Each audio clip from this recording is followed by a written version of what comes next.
নমস্কার, জয় মা কালী। আজকে দিতে এসেছি আমি বাচ্চাদের কাশির টোটকা। তো যেসব বাচ্চারা 2 থেকে 3 বছর বয়স, যাদের ঠান্ডা লেগে কাশি হয়, সে কাশি ভালো করার টোটকা।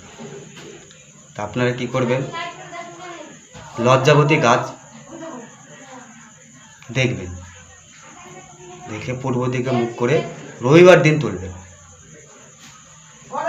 রবিবার দিন তোলার পরে বাড়ি এনে তাকে গঙ্গা জলতে ভালো করে ধুয়ে কালো সুতোর মধ্যে সে বাচ্চার গলায় বেঁধে দিবেন। দেখবেন 7 দিনের মধ্যে কাশি ভালো হয়ে যাবে। আর লজ্জাবতী গাছটা আপনাকে দেখাবো। লজ্জাবতী দুটো হয়, একটা সাদা একটা কালো। তা আপনারা কী করবেন, লালটা নেবেন। দেখবেন লালটা দিলে পরে সে কাশিটা ভালো যাবে।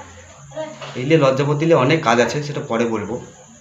পরে ভিডিও যখন করবো তখন আবার দেবো। আর আমাদের নতুন চ্যানেল এটা, তো আপনারা এটা লাইক করবেন, শেয়ার করবেন। আর পরবর্তী ভিডিও গাছ নিয়ে দেবো আপনাদেরকে।